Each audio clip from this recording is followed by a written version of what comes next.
It's the quality of Australian shoemaking.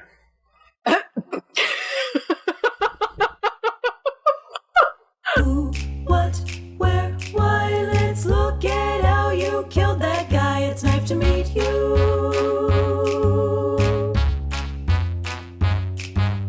Who, what, where, why? Let's look at how you did that crime. It's Knife to Meet You.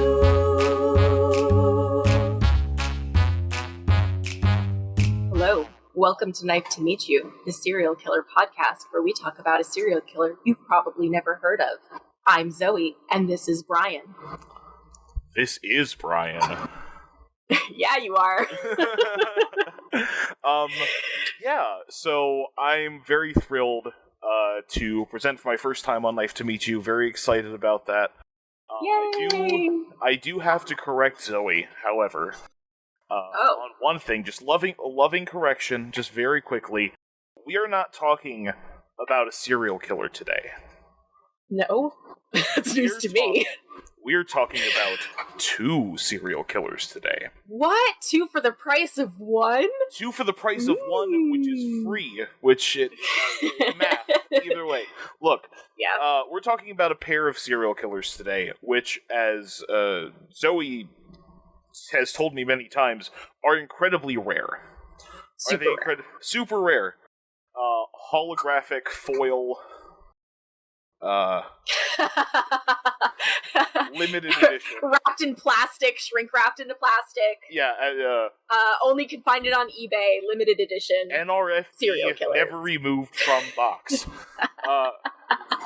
Now, because they're so rare, not necessarily because they're so rare, being that they are so rare, their dynamic is very complex. And we will be going over more of the dynamics that serial killer pairs often have in the second portion of the show when we do our amateur analysis. So, Amateur analysis. Okay, you made us sound like it's going to be like a comedy routine. It is not. We're going to talk about some really serious psychological shit. No. So, to get us started off, yes, we're going to be talking about a pair of serial killers from Australia. Zoe and I, both being from the US, have a different understanding as far as police procedure, courts, things like that, and how that works. Now, I've done what I can to try and make sense of it from my admittedly shallow understanding as someone from not shallow, just limited, I guess. Limited, yes, that's true. My limited understanding as a person from the US, to our Australian listeners, to our New Zealander listeners, or to people who just happen to be Australian law experts because... well, you Australian lawyers out there about to get super mad at us. Now listen.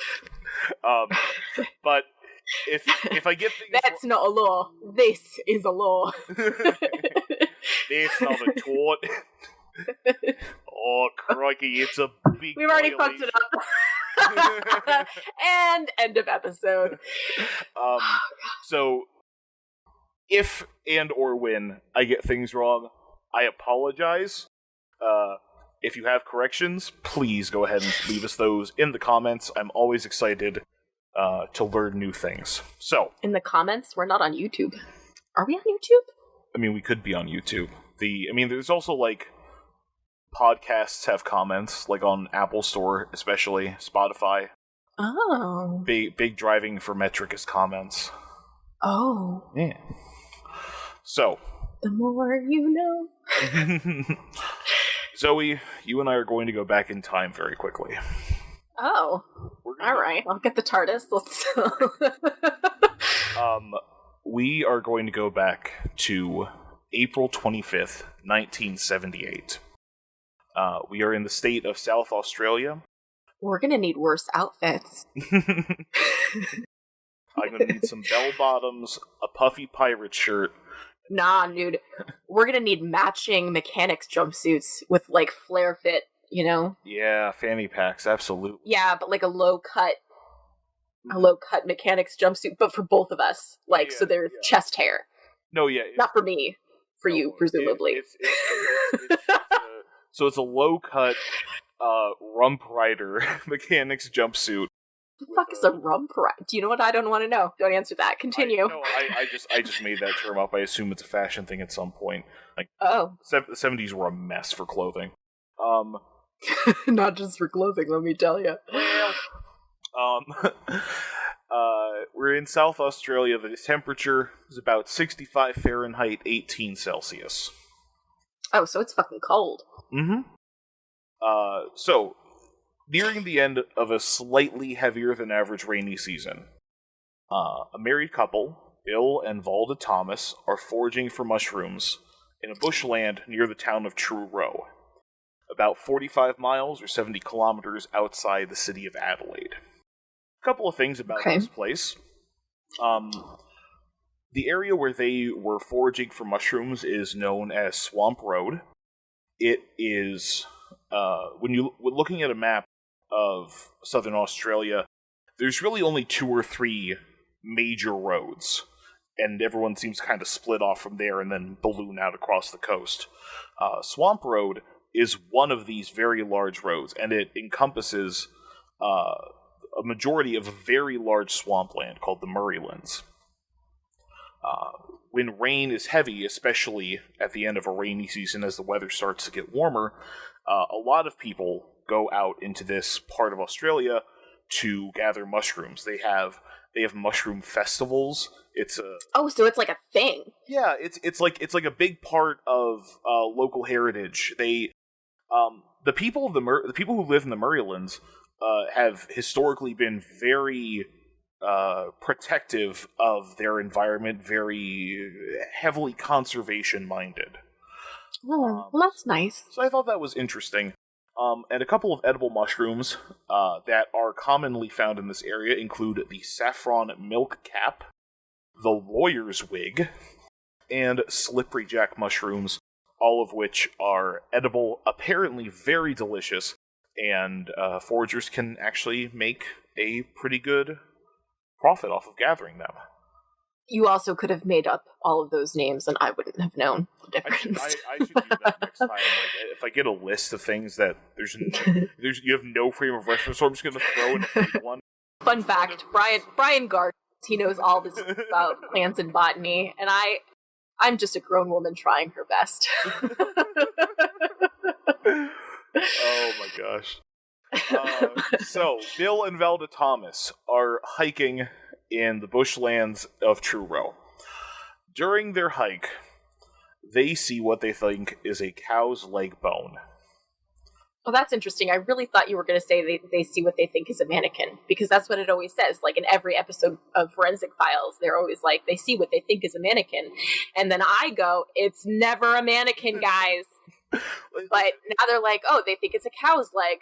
All right. If I ever see something that I think is a mannequin, I'm gonna double check. Mostly, I've seen some Twilight Zone. I've seen a couple of Doctor Who's. I know about immovable human-looking things that will kill you once you stop looking at them. I don't trust mannequins. I don't like going into JCPenney. So they see. It's traumatic. It's bad. Like they see what they think is a cow's leg bone. A cow's leg bone. Yes, cow's leg bone. That makes a whole lot more sense. I thought they just thought like the leg of a cow is just sitting out there. Yeah. Like, all right, is that a thing that they find in the outback a lot? Is that like, looks like another cow's leg is out here. The rare Australian tailless cow. God, I'm so sorry, Australia. I'm so sorry. Australia, we're not doing anything worse than what you say about yourselves on the daily. I know you guys are tough. One of my best friends is Australian, and I'm just constantly shouting at her in caps lock about shrimp on the barbie. So, in case you guys thought we'd be any different to you to your face, you're wrong. They think it's a cow's leg bone, but they leave it alone. They're not going to go picking up random herd animal bones. However, after a couple of days of thinking about it and being nervous about it, Valda convinces Bill to go back and take another look at it 2 days later. Okay. So they drive back out to Truro, they hike back to the spot where they found it, and when they pull the bone out, they find a woman's shoe attached to it. Yep. They remove the shoe from the bone, and there's skin and painted toenails. Bye. Examining more around the area, they found more bones, bloodstains, and clothes were found nearby. Interesting. So, first impressions. Yeah. It's swampland. But it's not that warm. So, on the one hand, the water is going to speed decomp considerably, but we don't know if she was submerged or how submerged or how moist this area is. Mm-hmm. Well, it was a heavier than average rainfall. Yes, and you mentioned that too. But at the same time, it's only 65. It's interesting. They call the police out. They come, collect the remains, and identify the body as belonging to 18-year-old Veronica Knight, who disappeared from a street in Adelaide near Christmas of 1976. So, wait, what time? What time are we at? What month are we at? So we're in April of 1978. So we're about 16 months prior to her disappearance. After her disappearance, her body was found. Now, obviously, because of the state of decomposition, it had been out there for more than a year. They found no... Then it's actually miraculous that her toes were still intact. It's the quality of Australian shoemaking. I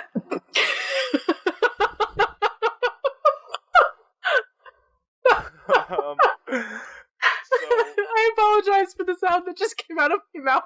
It's okay. I just wasn't expecting it at all.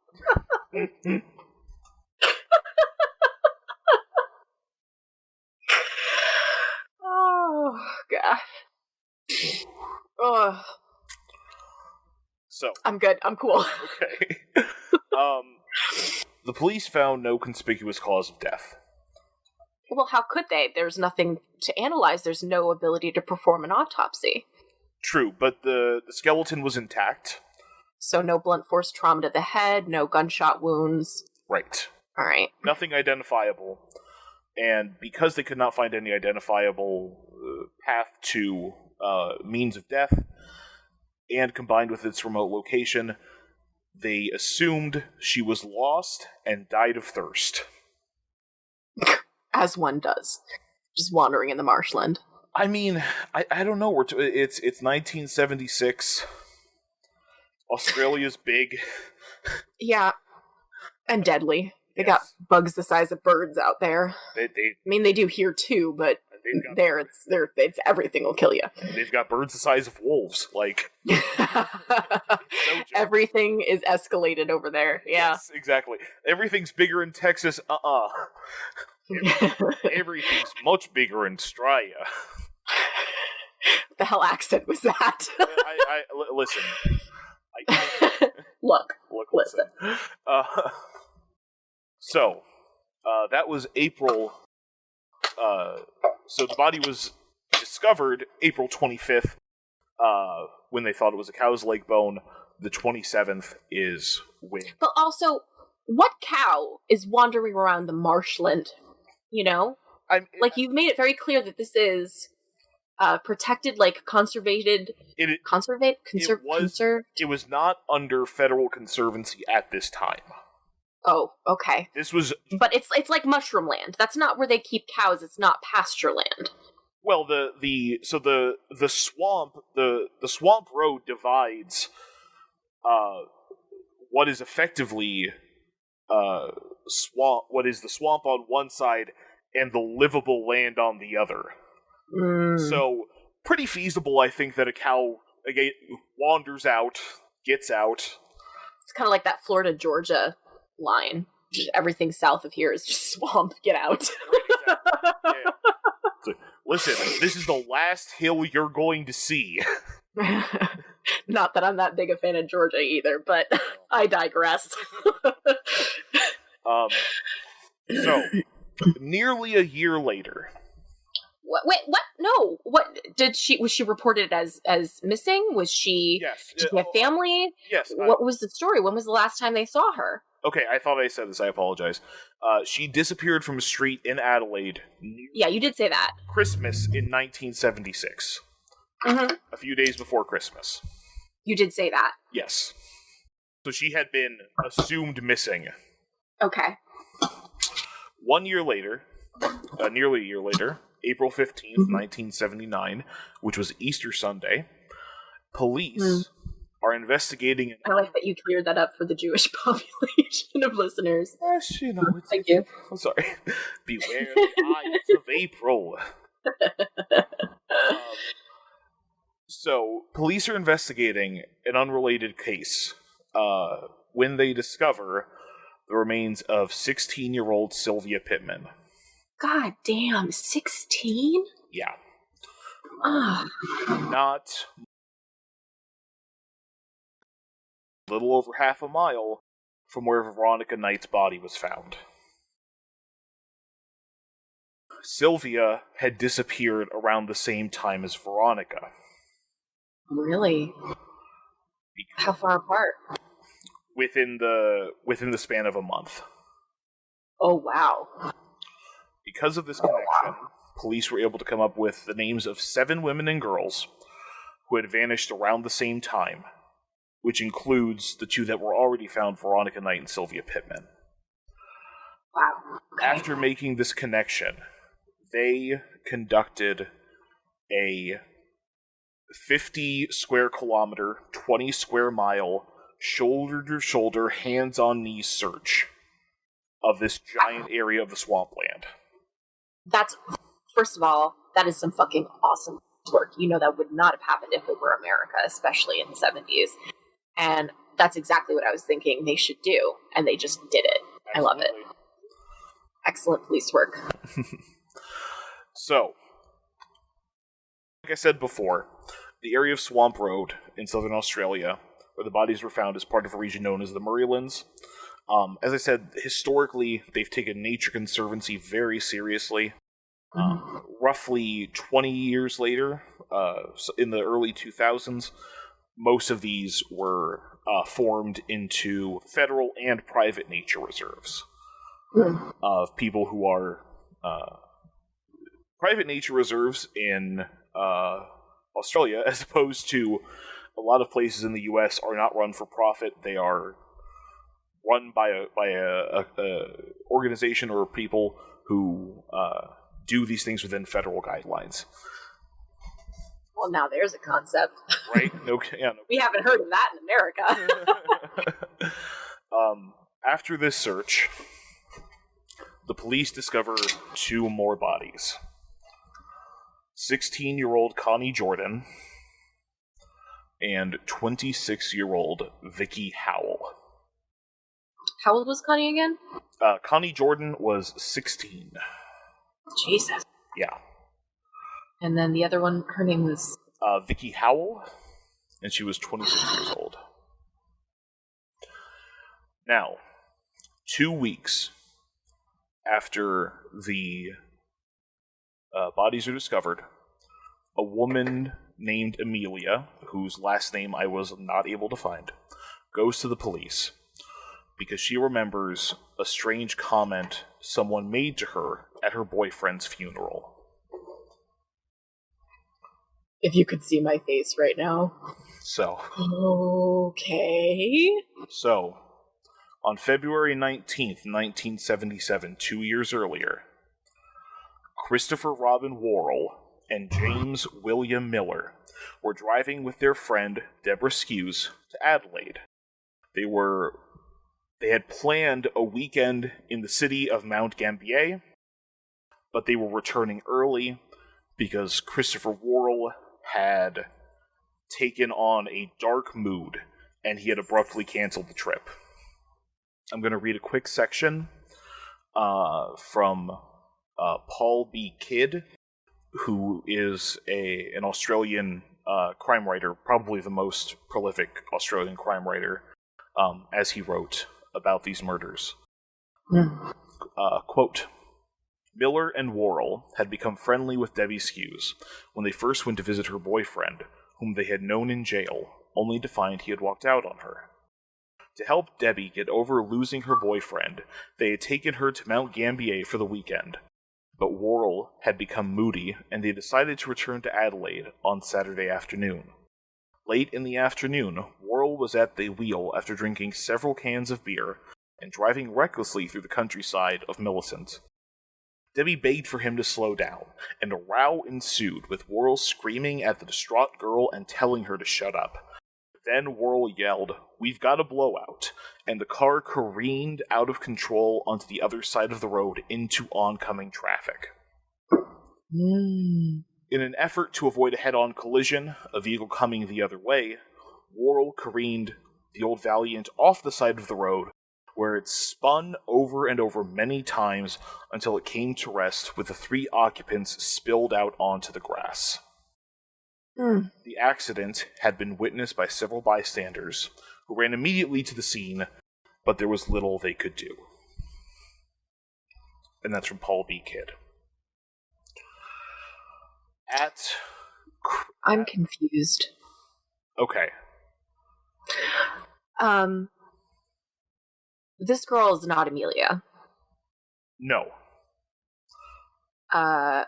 I'm assuming one of maybe is Warrell or the other guy. These are our guys. Yeah. I'm assuming one of them dies in the car crash, and that's her boyfriend, and it's that funeral. Yes. Okay. All right. I'm with you. I'm with you. Okay. So, Christopher Worrell and Debbie Skews die in this car accident. At Worrell's funeral, his girlfriend, Amelia, spoke to James Miller and told him that there was a possibility that Worrell may have had blood clotting in his brain.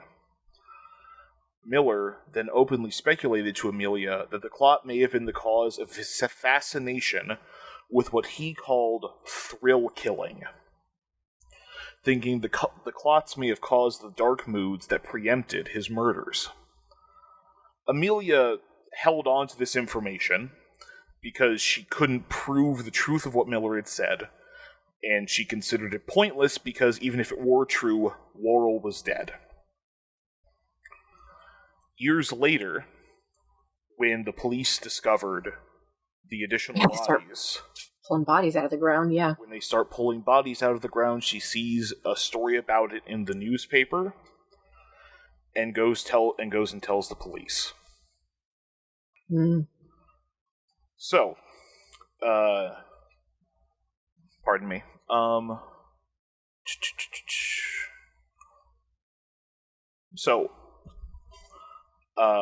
So just about a month later, we are in May 23rd of 1979.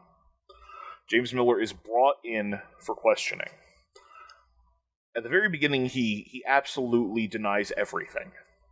They usually do. Eventually, however, he gets worn down, and he says that Amelia had already done, quote, what I should have, end quote. Yeah, it sounds like he was having a real crisis of conscience there. Yeah. She said sarcastically. Yeah, Miller, the police then take Miller out to Truro.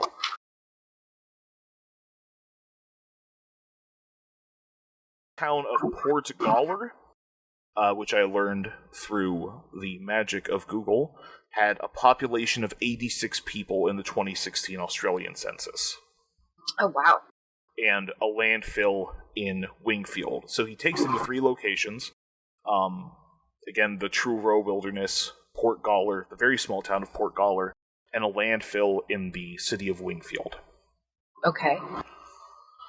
After 6 hours of questioning, This is what Miller said when he finally broke. Quote, "If I can clear this up, will everyone else be left out of it? I suppose I've got nothing else to look forward to whatever way it goes. I guess I'm the one who got mixed up in all of this. Where do you want me to start? I drove around with Chris, and we picked up girls around the city. Chris would talk to the girls and get them into the car, and we would take them for a drive, and take them to Truro, and Chris would rape them and kill them. But you've got to believe that I had nothing to do with the actual killings of those girls." Yeah, you gotta believe. Bear in mind, dear listener, the only account that we have of the events is from Miller. So we have to... and everything he says with a great degree of skepticism. You know what you better believe is that if Christopher Worrell was still alive, that he'd be turning on Miller and saying the same fucking thing. Absolutely. Now we're going to do a brief victim spotlight. We're going to go through and talk about these 7 women that were murdered by James William Miller and Christopher Robin Warrell. And I'm going to go through this list chronologically. The second victim, as well as the 2 near the end, are ones that were pointed out by Miller after his arrest. So, Veronica Knight, 18 years old, died on December 23rd, 1976. Knight was shopping with friends in Adelaide when she accepted a ride from Warrell and Miller. They talked her into going for a ride in the surrounding foothills. Miller says he went for a walk. And when he returned to the car, Veronica Knight was dead, strangled to death. Miller said that he confronted Warrell, who threatened him with a knife. Wordlessly, they dumped the body at Truro and went to work the next morning. I don't know a whole lot about Veronica Knight.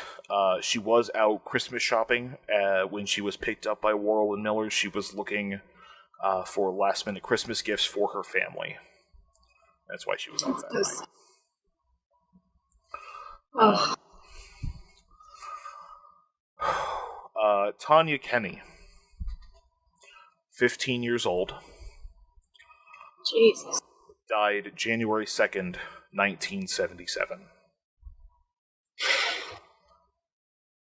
Tanya Kenny had hitchhiked to Adelaide from Victor Harbor, about 2 hours away by car, where she was picked up by Warrell and Miller. They went to Miller's sister's house. Miller waited in the car while Warrell went inside with Tanya. Warrell came out later asking for Miller's help. Miller found Tanya in the child's playroom, tied with rope, gagged, and strangled to death. Miller... Can I just... Sorry, I gotta interject at this point. This guy is claiming that he confronted this guy. The guy threatened him at night point. And after that, they just went to work together and decided to let bygones be bygones. And it doesn't matter that you killed that girl and that I know you're a murderer and that you threatened my life. Let's go hang out and pick up another girl. It's fine. Mm-hmm. Like, it's not even a plausible fucking story. I mean, it's obvious he's lying for other reasons as well, but it's just like, are you... okay. It is astoundingly transparent. Yep. So, I'd be interested to know this kid's IQ. Again, Miller alleges an argument broke out, where Warrell asked him to dispose of the body under the threat of murder. Christopher, did you kill another girl? Yeah. Laugh track. Right, exactly. I can't even begin to... They hid her body in the closet and left the house, and returned later that night when everyone was asleep to retrieve it. Miller stated at one point that they left it in the closet because it was daylight and he didn't want to get his sister involved. They buried her body at the public landfill in Wingfield.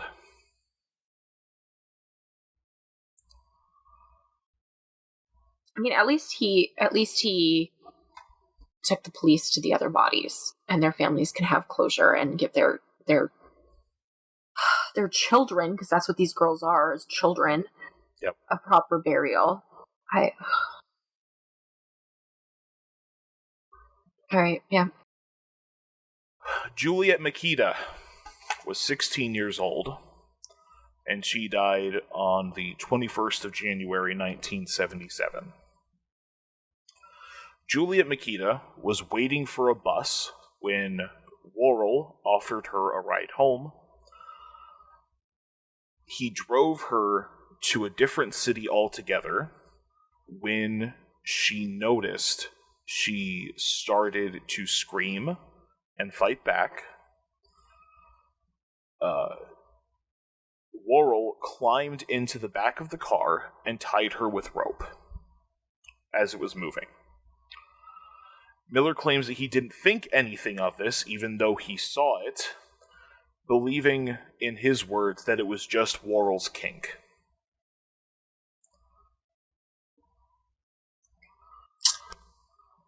I don't even know what to say to that. I know that you paused because you assumed I would have some kind of reaction, and I am just nonplussed, my dude. Yeah. So. It's just his kink. He just likes to murder women. Yeah. They park again. Begins tying her up. Miller doesn't think anything of it, and he goes for another walk. But he starts to turn around and begin walking back when he hears what he thinks is a struggle nearby the car. What could possibly be a struggle nearby the car? This guy's story is so... I can't even... I know. I just want to say for the record that my demented laugh just then was not because I think it's funny that this poor girl is about to get fucking murdered, but that his story is, well, I didn't think anything about him tying her up, and I just thought, oh, I'll go take another walk, That's the thing. It's comically implausible. It is ludicrous to the point of hilarity because, this is the kind of thing that, these are the kinds of lies that a child tells when they break something. I didn't know. It's absolutely ludicrous. Yeah, he might as well be telling the police that his imaginary friend did it. Yeah, exactly. He hears what he thinks is a struggle, and he walks back to the car. When he returns to the car, he sees Juliet Makita falling to the ground.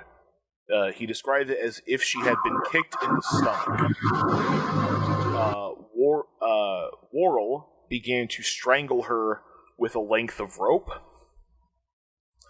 Miller swears that he tried to pull Warrell off but wasn't strong enough. And Warrell threatened to kill him once again, and they dumped the body in Truro. This guy just keeps on threatening to kill me, but what are you going to do? It's friendship. Yeah. Anna Marie Makita said this about her daughter, Juliet, before... this was after her disappearance, but before Miller's confession. She said, quote, "She virtually had the next 10 years planned out. She was going to take her degree, and she was going to travel about. She was far too ambitious to have suddenly thrown it in on a whim." There was some suggestion at the time that she had not been abducted or harmed and that she was simply a runaway. Yeah, the police like to do that a lot. Yeah, they do. Sylvia Pittman, 16 years old, died February 6th, 1977. And I do want to just kind of draw attention to this really quickly. All of these murders occurred over the span of 52 days. So the first one... I'm sorry, did you just say how many murders in 52 days? 7 murders in 52 days. Okay. Yeah. Yeah, that's... So this is Wow. where we're going to start seeing much more of a ramp up. So the first one was December. A ramp up from 7 murders in 2 months? In less than 2 months? Yes. Good lord. So, Sylvia It gets worse. But it did get worse. Sylvia Pittman was 16 years old, and she died on February 6, 1977. Sylvia was picked up by Warrell and Miller while she was waiting for a train at a station in Adelaide. They 3 drove to and parked in the town of Wingfield. Miller went out for a walk and returned to find the girl dead. Just loves taking his walks. Her body lying on the back seat covered with a rug. She was strangled to death with her own pantyhose. The next day, February 7th, 1977, Vicky Howell is murdered, 26 years old. Now, Vicky Howell was actually a friend of Worrell's. All of the other victims have been teenage girls. They were victims of opportunity. Absolutely, they were picked up for rides, and that's when those things happened.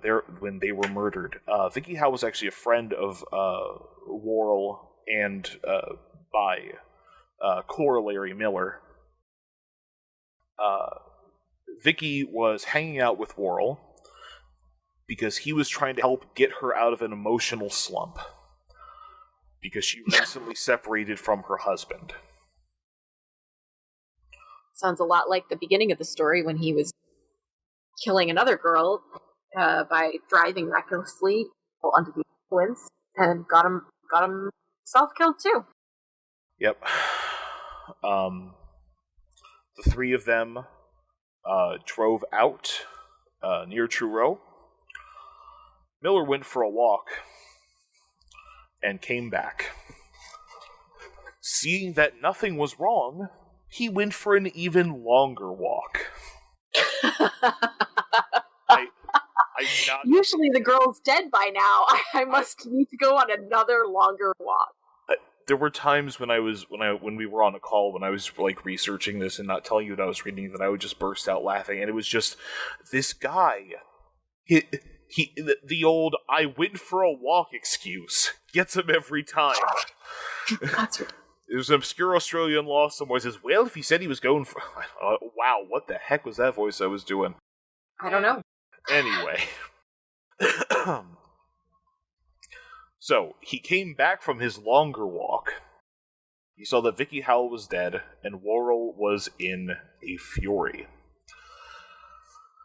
Miller reportedly screamed and raved at Warrell, expecting that Warrell was going to kill him. Instead, Warrell said nothing, and they dumped her body in the Truro wilderness.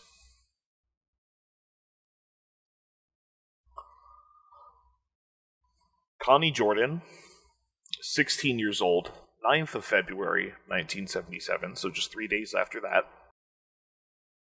Miller and Warrell offered Connie a ride home.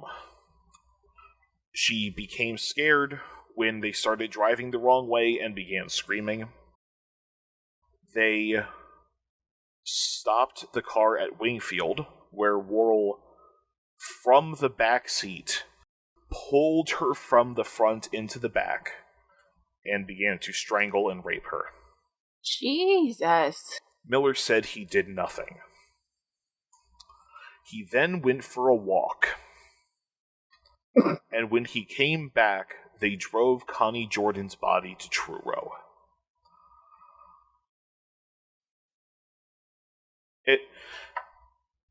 Every time this guy...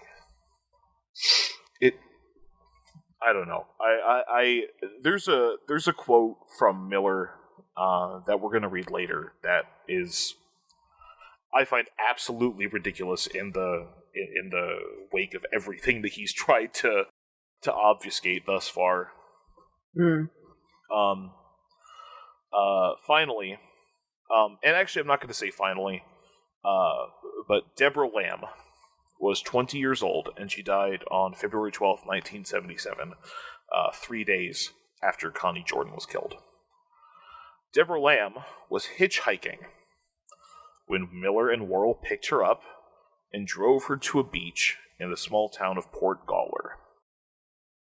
After Miller returned from his now signature walks, he noticed Lamb was missing, and Worrell was filling a shallow hole he had dug, kicking sand into it with his feet. Seems legit. All 6 of the previous victims had died of strangulation. Debra Lamb was choked to unconsciousness and then buried alive. These were long walks. Yeah, no kidding. Takes a really long time to manually or ligature strangle anyone. Mm-hmm. And I kind of want to pause right here just to talk about the scope and the escalation. Now, Zoe, you know a lot more. You know significantly more about serial killer psychology, and also you know more serial killers. Not personally, I hope. You know of... We wouldn't know, now would we? And of course, the final victim of Miller and Worrell is, of course, Deborah Skews, who died as a result of Worrell's negligent and reckless driving.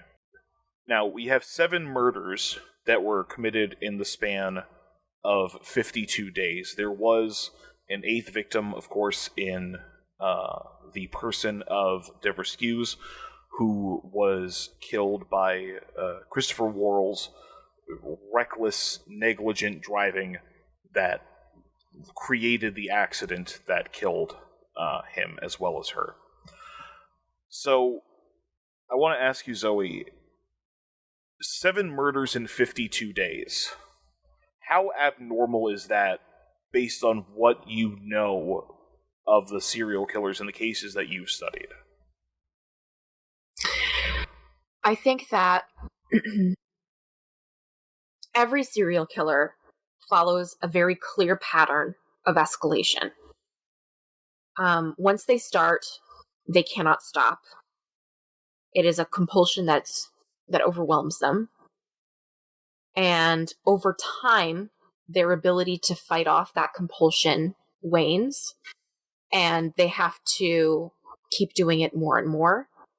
I think also that the high that they sustain, much like an addict, they become more immune to it a little bit over time, and so they need to do more and more in order to achieve the same gratification levels as before. And so they need to kill, faster and faster because their supply is running low, as it were. The supply being the high from that killing, yeah. Whatever happiness or serotonin or whatever, bullshit gets them off.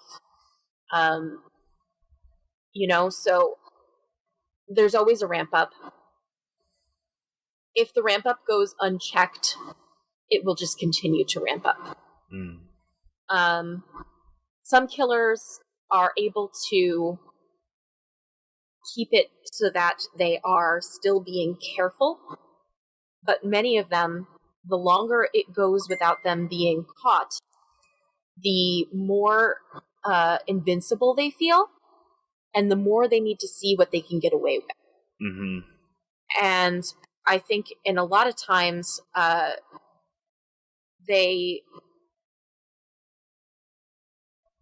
every psychopath is a narcissist, although not every narcissist is a psychopath. True. But in that narcissism, a lot of them cannot leave it alone that they're getting away with this. They like the idea that they are smarter than everyone, that they are so that they can do whatever they want because they are so smart. Like they have to rub it in people's faces. You know what I mean? Mm-hmm. So I think a lot of it is so the longer the period of escalation goes on, the more out of control shit gets. Yeah. Typically, though, this is what gets them caught. Mm-hmm. So it's horrifying, but it's also what causes killers to make mistakes. Yeah, and So it's something that I've seen in a lot of publications about these murders. This was a huge deal in South Australia at the time, especially as the bodies were being uncovered and people started to understand the scope of what they were dealing with. You know, and a lot of people speculate. Including Paul B. Kidd, who's I read a section of a book he wrote about the Truro murders. yes, I recall. And he speculated that had Worrell not died, it would have been an unfathomable slaughter. I disagree. Okay, tell me why. I think that, as exemplified by the car crash that killed him, Worrell was out of control. And I think that had he continued killing, his recklessness would have gotten him caught. Would more women have died? Yes, certainly. That's the whole premise of if he hadn't died, he would have kept killing, yes. Right. But I don't think that he would have kept killing until Verda and Bill found that femur in the swamp. No, I don't think it would have gone 16 months. Is what I'm saying. I think he would have been caught. certainly, yeah. How many women would have died before then? Maybe you're right. Maybe Kid's right. Maybe it would have been an absolute slaughter. But I really think that he had gotten so out of control by that time. I mean, he fucking killed himself in a car crash. He clearly was not in his within control of himself, you know? Yeah, he was definitely becoming more and more unhinged. Yeah. I want to ask you really briefly about James Miller, because Yes. when you look at everything spread out, and he was in some form or fashion present to not necessarily the murders. Some he claimed that he was not present for. He was on his very famous walks. But a few he 100% did witness. He saw several dead bodies. He helped him bury them and dump them in the wilderness. Do you... And I'm not asking necessarily about all of the times he said this. Do you believe the first time... So when Warrell murdered Veronica Knight, Miller said that Worrell threatened him with a knife, and he was afraid for his life, and that's why he went along with it. Do you believe that first time? Fuck no. And here's why. They went to work together the next day, and he continued to hang out with them. Mm. If he had kept this secret for years and years, if Worrell had showed up on his doorstep with a dead body in the trunk and said, "Help me bury this, or I'm going to fucking kill you," that would have been something different. But the fact that he willingly continued to meet with Warrell in a social setting tells me that he was in on it from the beginning.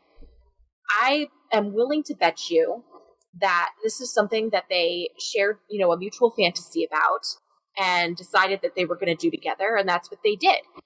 Now, I will say this, in almost every, as a general rule, almost every serial killer couple, okay? And I don't just mean like a romantic couple, I mean, a pair of killers who kill together as a pair. There is almost always a dominant and a submissive personality in that pair. One of the people is in control implicitly and explicitly, And so the other person feels that they are not really running the show. Like they don't have any agency. Like they feel like they are there. Like they're a. It really depends on their. No, that's not. It really depends on the dynamic of their relationship. There have been instances where the other person was being abused by the dominant personality to the point that it was like battered women syndrome, and that's, like in episode 2, we discussed Carla Homolka, and she claimed that Paul Bernardo had beaten her so badly for so long that she was so afraid of him that she went along with all of his murders, even though we know, like, videotape evidence that she was the one running the show. Mm-hmm. That's not always the case, and it's definitely not the case here. Because James Miller was in no way beholden to Christopher Worrell. They were not related in any way. They weren't like living together. One was not financially dependent on the other. They were not in a relationship. Well, they were not. That's actually not true. Oh. I have not gotten into their dynamic yet, but they were living together and they were in a relationship for a time. Okay. That's relevant information to the answer of the question you just asked me. So I'm going to say, based on the impressions that I have now, with the limited knowledge that I have now, as you have not discussed their dynamic yet, it seems to me inconceivable that James Miller could not have been complicit in the first murder and in the following murders. And I think that he was definitely there for all of them. I don't think he went on a single solitary individual walk. I think that he was there for every single murder, and I think he was super into it. Miller's trial lasted 6 weeks. He was charged with 6 consecutive life sentences for the murders of the women, excluding Veronica Knight. Charged with or sentenced to? He was sentenced to 6 consecutive... I'm sorry, you're right. Let me retake that because my sentence is bad. Miller's trial lasted 6 weeks. He was charged with 6 of the murders and was convicted on 6 consecutive life sentences for the murders of the women, excluding the first victim, Veronica Knight. That's why I asked if you believed his first "I didn't know what to do," because apparently the jurists did. Miller had this to say about his conviction, quote, "I was there at the time, and for that I am guilty of an unforgivable felony. I deserve the life sentences I am currently serving. I am serving out a life sentence for Chris, but I never killed any of those girls. That's the truth. They can give me life for knowing about the murders and not reporting them, but they charged me with murder as a payback for not informing on Warrell. It's a load of bullshit. At least one of the jurists at my trials knows the truth. In 1987, he paid a couple of $100s out of his own pocket to help hire a lawyer to petition the Attorney General for a retrial. If a jurist does this, he must have a fair idea of what really happened. Nobody turns into a cold-blooded murderer overnight or helps commit murder. I'm just an ordinary thief, no killer. I have never been a violent man."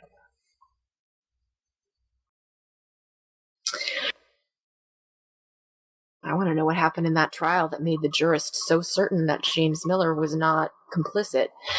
But even if James Miller was telling 100% the truth, even in his most fantastical, like, even if he took all those walks, all right, at the very least, and I know that this is by American laws and American standards, but that's the rule by which I can, measure, he's accessory after the fact. And I would say, even after the first murder, going with him and picking up more women, he's complicit. That makes him an accessory. I absolutely agree with you. And in America, if you enter into a situation that you knew was going to be criminal, for example, kidnapping, and a homicide should result from that crime, you can be charged with felony murder because you willingly and with full knowledge and consent entered into and created a dangerous criminal situation. Absolutely. So, at the very least, accessory after the fact for Veronica Knight, and all consecutive, he would definitely be convicted of murder as an accessory. Yeah. Until the time of his death in 2008, Miller maintained his innocence as to the murders of the women, but still believed that he deserved the sentences that he had been given because of his accessory to Worrell's murders as he saw it. Miller died in 2008 in prison from complications related to hepatitis C. He was eligible for parole release in 2014. As we mentioned earlier in the episode, serial killer pairs are incredibly rare. Yes. And because of that, it can be hard to normalize or I guess come up with a standardized idea of what a serial killer pair looks like. Would you say that's correct? Yeah. I mean, if you're trying to generalize, like, what all serial killer pairs are like, I can say that, as we discussed earlier, usually there's a dominant and a submissive in the relationship. Mm-hmm. But as to the dynamic of that relationship, why it is the way that it is, in what ways the dominance and the submission exist, whether it is a deference, whether it is a fear, whether it is an issue of, like, control. All of these things are unique to each kind of case study of serial killer pairs. Like, it's not something that you can homogenize. That's a really good word. Homogenization is a really good word. So I want to tell you a little bit about Christopher Robin Worrell and James William Miller really quickly. Worrell and Miller met while they were in prison. They were not cellmates, but they were social. I've seen some reports of they like to play cards together, that kind of thing. They became friendly. Miller was in prison for breaking and entering. You may remember previously he said he was a simple thief, which definitely seems to be his case before meeting Worrell. Worrell was arrested for rape and violating his probation on a suspended sentence for armed robbery. I will say that in most of the cases with serial killer couples, and I don't mean that as like couples, but like with pairs, it does seem to be a sort of situation where it's like two puzzle pieces fitting together in such a way that, you're throwing gas on a flame. And the situation seems to be that when the two people are put together, there's a clear, like, escalation following their being put together, that they kind of ignite one another. You know what I'm saying? Yeah. So it's not uncommon to see that they started with, kind of, it's not surprising to me that they would have started off with, theft and, burglary and that sort of thing. And then they meet together, a match made in prison, and then suddenly, guess what? Now we're murderers, So, like, that tracks. Yeah, absolutely. I do want to point out, because I don't think I've mentioned it up to this point, at the time that Warrell died in the car crash, he was 23 years old. What? Yeah, so he was in prison. I just want to, can I? Yeah, please go ahead. So we sometimes record in batches just because it's easier to do that way. And so I've been preparing, a case for our next episode. And my killer is also 23 years old when they catch him. So that was just kind of like wait a minute. Because first of all, that's really young. I mean, in my opinion, that's just super duper young, especially to be doing such extensive killing. It's a lot of killing to be doing. Yeah, at that age. Absolutely. I mean, especially considering how quick his escalation was. I mean, he was convicted of rape at 19, and then released that's not surprising. Released at 21. Yeah. Warrell was only 23 years old when he did all of his killing, and died in the car crash at Is Miller 20. the same age as him? Miller, it was 38 years old at the time, so 15 years his senior. Mm-hmm. That's so interesting. Right. That's so interesting. So what is that? Where does that lead you? Oh, there are so many paths here, and I don't, because there's so much information I do not have.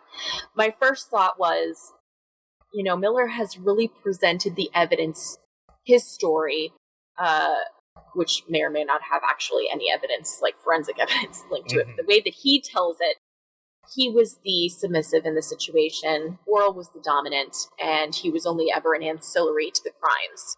Mm-hmm.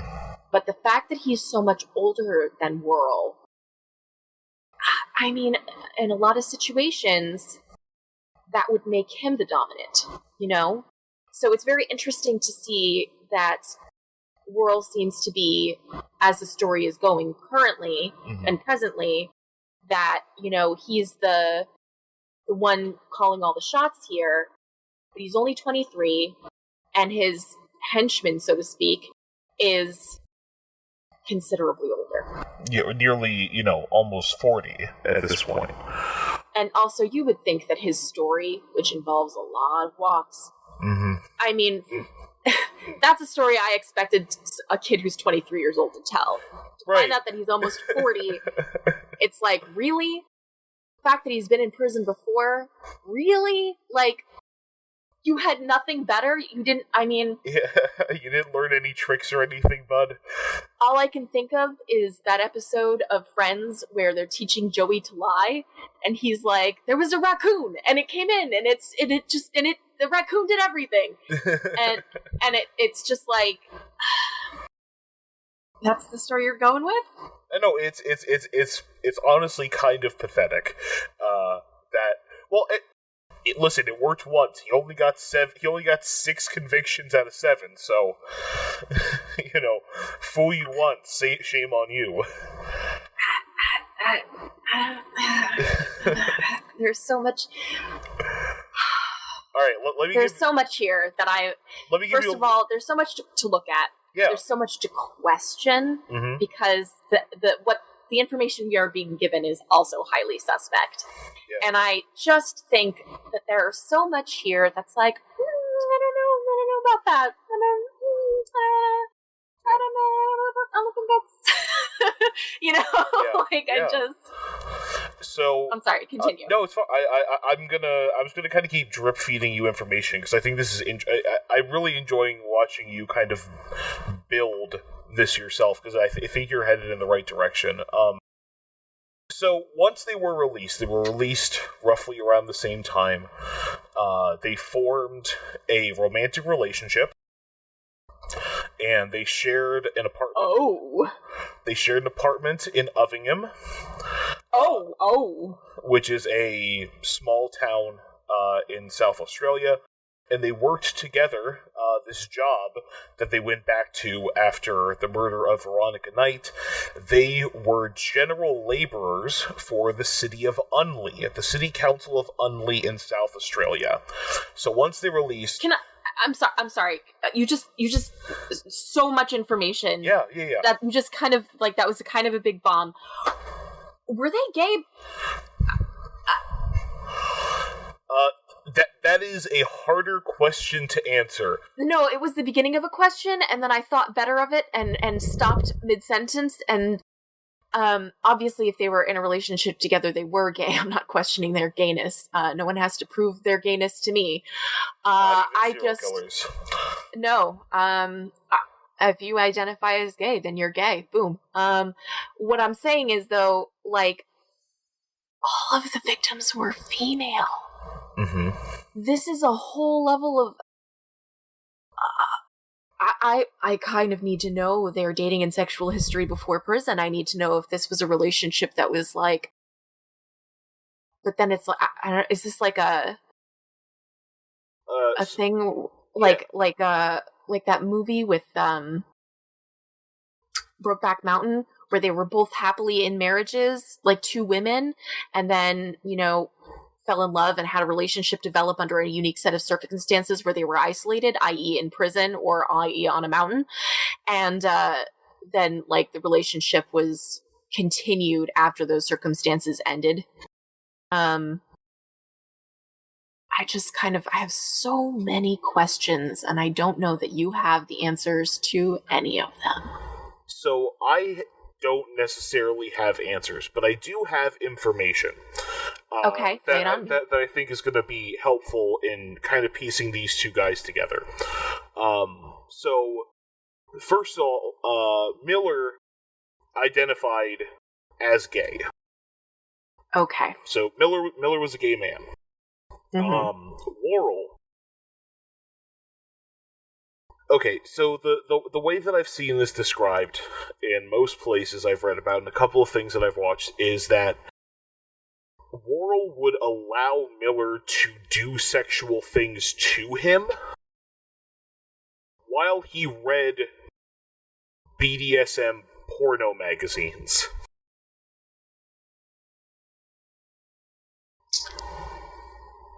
I wish you could describe my face right now.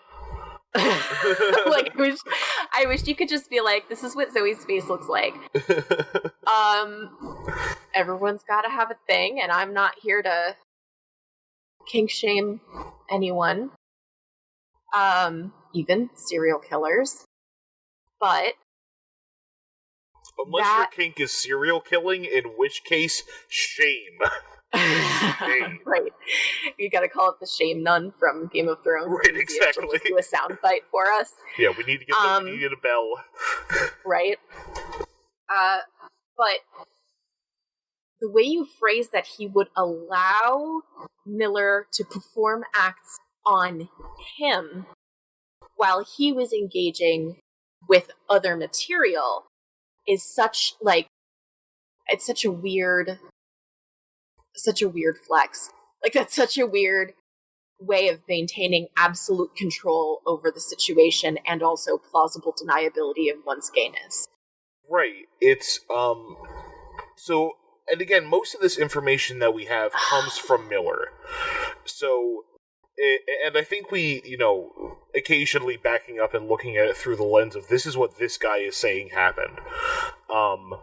So, from Miller's perspective, Worrell allowed him to do things, which sort of goes into what I'm going to mention next, which is that eventually Worrell disallowed this because he was more interested in women, and their sexual relationship ceased altogether before the first murder ever happened.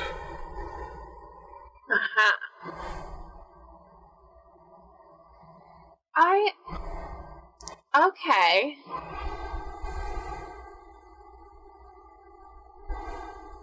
In a situation where victims are all female, especially with a strangulation as the motive, or not the motive, but the modus operandi. Yeah. The method, which is an intensely personal way to kill somebody. Like, you're not just shooting these people in the back of the head. That is, like, sustained, prolonged. It takes, like, over 4 whole minutes to manually strangle someone to death, or to ligature strangle someone to death. If you're doing it right up in their face. I mean... Yeah, right? That's if you don't take breaks, because your hands start to hurt, Like, I imagine. I mean, maybe because he's 23, he's got all the hand strength in the world. But it's such a, like, I really cannot stress enough, and I'm probably going to repeat this throughout every episode that ever has strangulation or asphyxiation as cause of death. It is an intense, that's so much rage. And it's absolutely in no way unintentional killing, because it just takes so long to do. And obviously anyone killing women has issues with misogyny, a lot of the times you see like, oh, they had issues with their mother was abusive, or they had issues with gender roles and, you know, their toxic masculinity and, I mean, you know. But it was also girls, you know, it wasn't just, you know, only 2 of the victims were a lot of the time in above. psychosexual murders, you will see that because that is when, like, pervy serial killer dudes find women attractive. And pervy dudes in general, like... Yeah. I'm sure some biologist has something to say about evolutionary, the epitome of our sexual, whatever. Yeah, I don't want your dumb bio truths, it's weird. Yeah, it's just...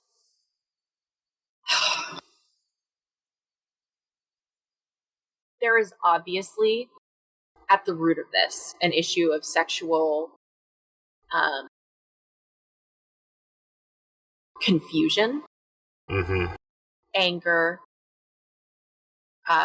not just anger, like full on just rage. There's some wrath here. Yeah. You know, likely surrounding that confusion, likely surrounding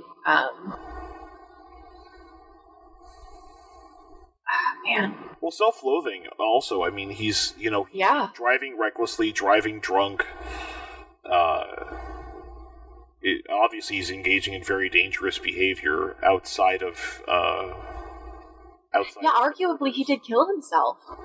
You know. Yeah, arguably. And I feel like there are a lot of killers that have kind of a almost borderline suicidal streak to them. You know.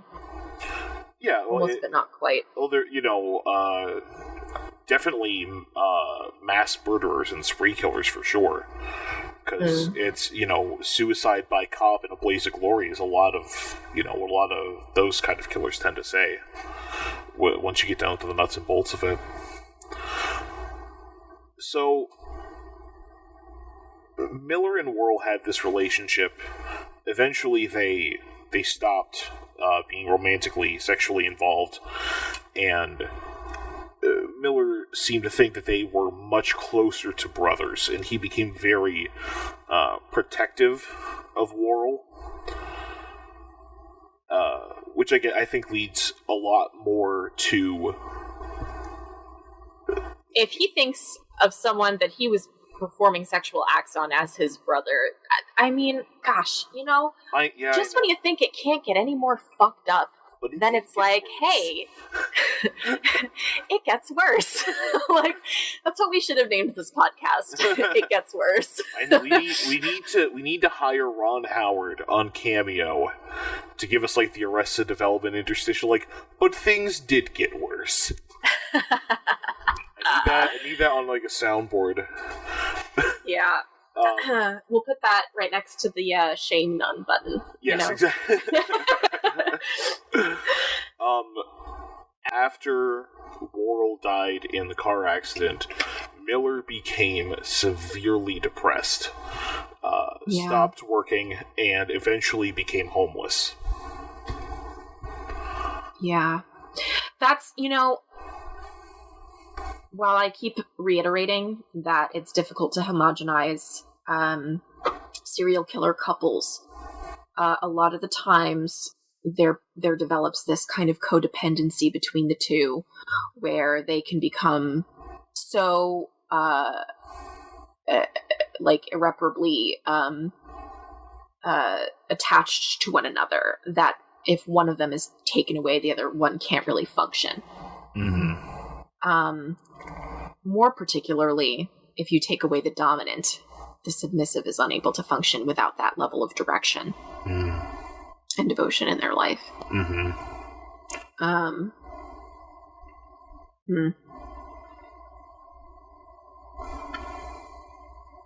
For the first time, I'm starting to believe him. A little bit, right? Like, I don't necessarily think... I'm now starting to believe that he was not the dominant in this situation, because if, you know, Worrell's death absolutely... were there more killings after Worrell died, or did the killings stop? The killings stopped completely. Interesting. Miller was never tied to another violent crime, or apparently any crime, between. Well, yeah, because they put him in prison for. Well, he was arrested more than 2 years later. Because Warrell died in 1977. Oh, yeah, because it took so long for Velda to find that bone and then go home and then get guilty and then be like, Bill, I don't want to experience the trauma of finding a dead body, so I'm going to send you out there instead. Warrell died in February of 77, and Miller was arrested in May of 79. So, looking at sort of the timeline, like, Warrell dies 12th of February. Miller goes to the funeral, tells the woman, Worrell's, at the time girlfriend, Amelia, about his thrill killing. And then... Oh man, I completely forgot about Amelia. Yeah. The fact that he had a girlfriend and a gay lover and was committing murders, like, on the side. This guy, and he had a full-time job as a day laborer. Where are these serial killers finding the time? Not sleeping. I mean... Maybe. I imagine there's time management, Brian. Time management. I mean, look, he killed 5 women in February, 4 women in February of that year. Like, that's a lot of adrenaline he's got going constantly. Like, 2 in 2 days. It's got to be absolutely just chemically just fucked. That's our technical for it. Yes. A fish chemically fucked. Stamp noise. Gavel sound. Ding, ding, ding, ding, ding. Cherry, cherry, cherry. Winner, winner. After Warrell died, Miller would continue to visit his grave, as well as the grave of Debra Skews, who also died in the accident that Warrell caused. 1 year to the day that they died, Miller took out an in memoriam notice in the Adelaide Advertiser, the local newspaper. And here is what he wrote. This is a poem. So this is the... I like that you felt the need to clarify that for us ahead of time, just so you know this is a poem. Because I'm going to be reading it along with the way that it's broken up. So this is the poem that Miller posted in the Adelaide Advertiser 1 year after Christopher Worrell's death. Worrell, Christopher Robin, memories of a very close friend who died 12 months ago this week. Your friendship and thoughtfulness and kindness, Chris, will always be remembered by me, mate. What comes after death, I can hope, as I pray we meet again. So not a haiku. No, certainly not a haiku. It's 11 lines. That was a joke. Yeah. Well... But isn't that interesting? Can we bill ourselves as a true crime comedy podcast if we are not funny? I don't know what you're talking about. We're hilarious.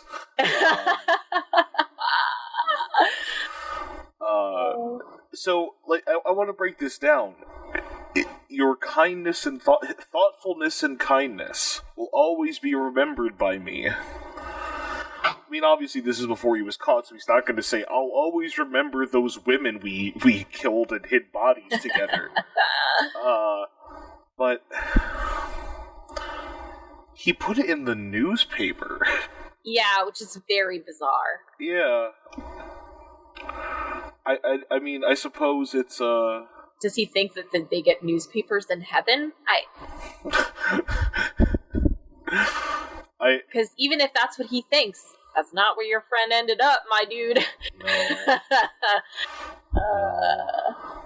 Newspaper is so flammable. Anyway, it is very... that's such a... it's so revealing in so many ways of his psychology, of his feelings, of his, like, he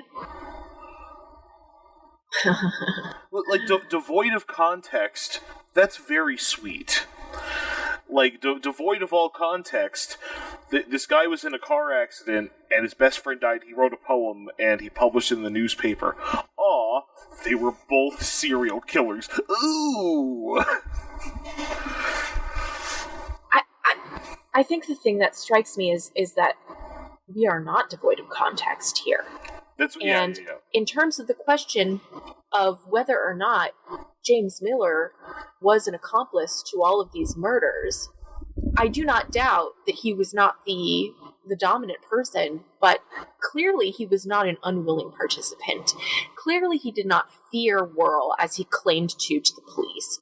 Clearly his feelings for Worrell were such that he would have done anything for him, including murdering young women. Yeah. And I think there's maybe sort of an understanding that, actually, I want to pose this question to you. Do you think that, instead of necessarily fearing that Worrell was going to murder him and end his life, would you say that? Actually, that's leading. That he was afraid that he would lose Warrell. That he would leave, and like that's death to him. You know, it's like when this person is your entire world, someone threatening to take your world away is the same thing as killing you, right? I mean, he fell into this deep depression. Yeah. So I don't know. I kind of wonder if the. I mean, Warrell was obviously not well and a very violent person, so I very much would not be shocked if he did at one point physically threaten Miller. But you're suggesting that it was Miller's love for Worrell that outweighed his concern for the deaths of all of these women. Yeah, I think he was more afraid of losing Warrell than losing his own life. Interesting. Because if we're talking about, I mean, there's not necessarily any evidence to suggest that the relationship was abusive, but the man's a violent guy. Like, that doesn't turn off. Yeah, no, there's no switch for that. Yeah. It's interesting.